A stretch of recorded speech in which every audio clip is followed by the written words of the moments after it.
శ్రీ గురుభ్యో నమ. మనం ఇప్పుడు సత్యరామాయణంలో బాలకాండ పూర్తిగా పారాయణ చేసుకున్నాం. అయోధ్యాకాండ మొదలు పెడదాం. ఇది ఇలా ఉండగా దశరథ మహారాజు రాముడిని రాజకార్యార్థము రాజ్యసభకు వెళ్ళమని తీసుకువెళ్ళారు. ఇప్పుడు రాముడు వీరుడు, సూర్యుడు, ధైర్యవంతుడైన, అసూయ లేనివాడు, పోల్చి చెప్పలేనన్ని గుణములతో శోభిల్లి అందరి మన్ననలను పొంది ఉన్నాడు. ఇన్ని గుణములతో గురువులను, బ్రాహ్మణులను, గృహిణులను, ప్రజలను గౌరవంతో చూసేవాడు. ఇన్ని మంచి గుణములతో రాముడు వీరందరి మన్ననలను చూరగొన్నాడు. అసలు రాముని మెచ్చుకోలేని వారే లేరు. ఇవన్నీ మనకు గురువులైన విశ్వామిత్రుని వల్లనే తెలిసాయి. కానీ ఇప్పుడు దశరథ మహారాజు సర్వగుణ సంపన్నుడైన రాముని ప్రజలందరి ముందు నిలిపి రాముడి గుణములను వారికి వివరించాడు.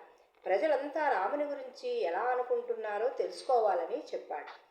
గురువులు, సామంతులు, మంత్రులు, సైన్యాధ్యక్షులు, సేనానాయకులు, ప్రజలు అందరూ కొలువుదీరి ఉన్న రాజ్యసభలో దశరథ మహారాజు లేచి నిలబడి, తాను వృద్ధుడను అయిపోయాను, ఎన్నో వేల సంవత్సరాలు రాజ్యపాలన చేశాను, అలసిపోయాను, వయసు మీద పడింది, ఇక రాజ్యపాలన నేను చెయ్యలేను, అందువలన అన్ని విధములా అర్హుడు, సర్వగుణ సంపన్నుడు అయిన రామునికి యువరాజ్య పట్టాభిషేకం చేసి నేను మా పూర్వీకులు చేసినట్లు రాణులతో సహా వానప్రస్థానికి వెళ్ళిపోవాలి అని అనుకుంటున్నాను. అందుకు గురువులు, పెద్దలైన వారి అనుమతి నాకు కావాలి అని విన్నవించాడు. ఆ మాట వినగానే సభలోని వారంతా ఏకకంఠంతో మాకు సమ్మతమే, ఇష్టమే, రాముడు రాజుగా మాకు కావాలి అని. ఆ మాట వినగానే దశరథ మహారాజు శుభస్య శీఘ్రం అని కులగురువైన వశిష్ఠుల వారిని వెంటనే పిలిపించి పట్టాభిషేక ముహూర్తం నిర్ణయించమంటాడు. గురువర్య, అతి త్వరలో ముహూర్తం నిర్ణయించండి అని అంటారు. గురువుగారు, రాజా, భరత శత్రుఘ్నులు ఇక్కడ లేరు కదా అని అంటే, వారికి కూడా రాముడికి రాజ్యాభిషేకం ఇష్టమే, వారు వచ్చాక విని సంతోషిస్తారు, వారు వచ్చే వరకు ముహూర్తం ఆపడానికి సమయం లేదు అని అనగా, ఆ రోజుకు 3 దినములలో పట్టాభిషేక ముహూర్తం నిర్ణయించి గురువుగారు రాముడిని పిలిచి, రామా, ఈ 3 దినాలు నీవు, సీత ఉపవాసం ఉండాలి, బ్రహ్మచర్యం వహించాలి, నేలపై పరుండాలి. ఎప్పుడైనా గృహస్థు ఏ కృతమైన యజ్ఞయాగాదులైనా భార్యతో కలిసి ఆచరించాలి. ఉపవాస దీక్ష, బ్రహ్మచర్యము పాటించాలి. ఇది ఇలా ఉండగా దశరథుడు మంత్రులను రావించి పట్టాభిషేకానికి కావలసిన సంభారములను సమకూర్చమని, రాజ్యమంతా అలంకరించమని, అన్ని నదీ జలాలను, సముద్ర జలాలను తెప్పించమని, అట్టే సమయం లేదు కనుక వాయువేగంతో సమానమైన దూతలను పంపమని చెప్పారు. దగ్గరలో ఉన్న మునిపుంగవులు, సామంతులకు ఆహ్వానాలు పంపమన్నారు. ఇక కేకై రాజ్యము, మిథిలానగరము దూరం కనుక వారికి తరువాత చెబుదాం అని అన్నారు. ఇలా అందరికీ అన్నీ అప్పగించి దశరథుడు రాజమందిరానికి వెళ్ళి ముందుగా కౌసల్యకు రాముడికి యువరాజ్య పట్టాభిషేకం గురించి చెప్పి అందుకు తగిన సన్నాహాలు చేయమంటారు. రాజమందిరంలో అందరూ సంతోషంగా ఉంటారు. ఈ సంతోషాన్ని కైకేయి యొక్క పుట్టింటి దాది అయిన మందర జీర్ణించుకోలేకపోయింది.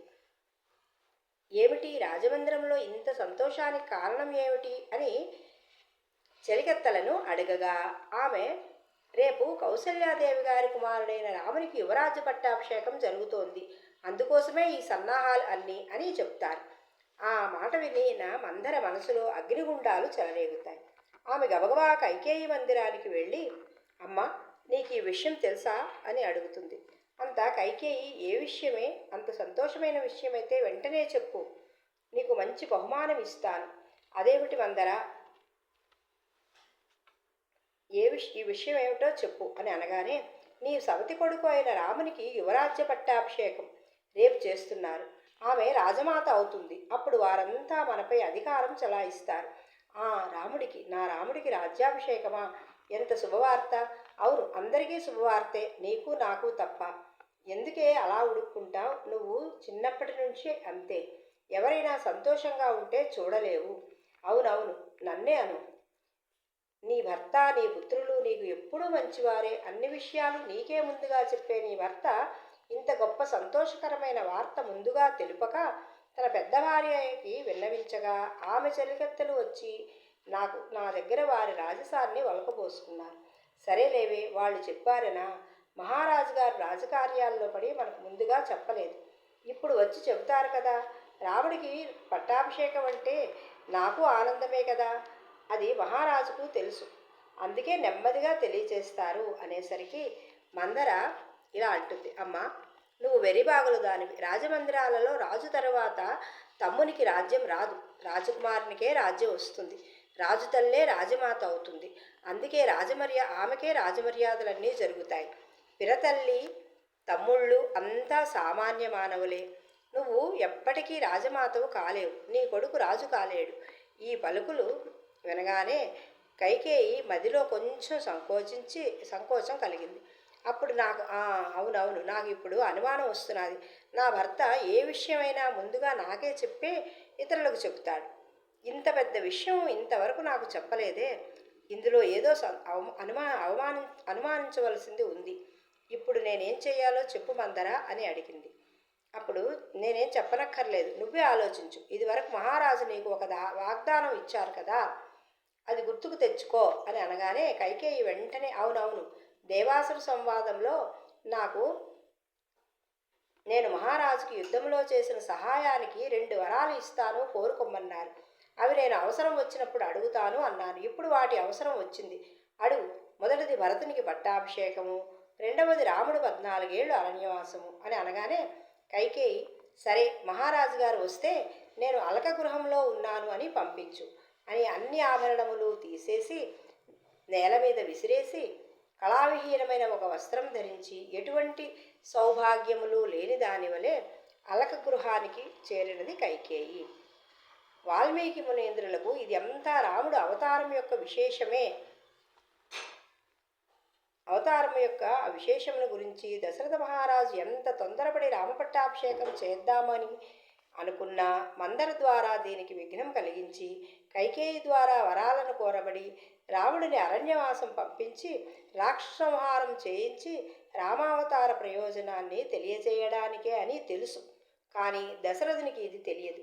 అతడు రాముడు సామాన్య మానవుడే, తన కుమారుడే అని అనుకుని ఇవన్నీ ఆలోచిస్తాడు. ఇది ఇలా ఉండగా తెల్లవారితే పట్టాభిషేకం. రాజ్యమంతా కోలాహలంగా ఉంది.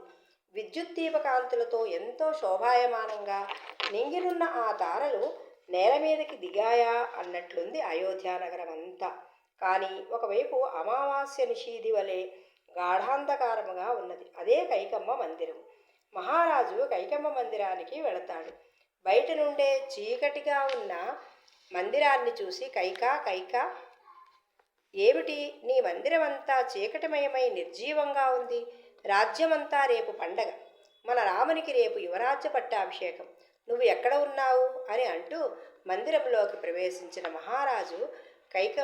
మహారాజుకు కైకమ్మ కనిపించలేదు. కాళ్ళకి నేల మీద పడిన ఆభరణములు తగిలాయి. వంగి అవి తీసి ఇవి ఇలా పడి ఉన్నాయేం కైకా, ఎక్కడా అని అక్కడే ఉన్న మందరిని అడిగాడు. అలక గృహంలో ఉన్నారు అని చెప్పగా, అలక ఎందులకు? నేనేమైనా అపచారం చేశానా అని అనుకుంటూ కైక ఉన్న మందిరంలోకి వెళతారు. కైక, ఏమిటి ఇలా ఉన్నావు? నీకేమైనా ఆరోగ్యం బాగాలేదా? మందిరంలో ఎవరైనా నిన్ను అవమానించారా?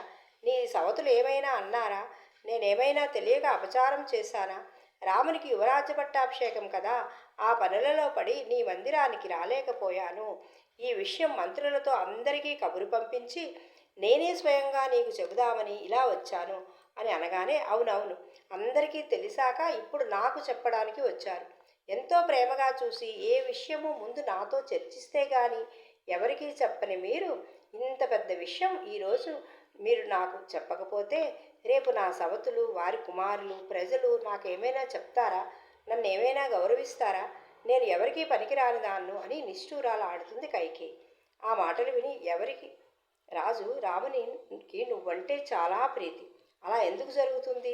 లేచి అలంకరించుకో, రేపు ఉదయాన్నే పట్టాభిషేక సంబరాల్లో పంచుకోవాలి అని బుజ్జగిస్తాడు. మీరు నాకేం కళ్ళబల్లి మాటలు చెప్పక్కర్లేదు.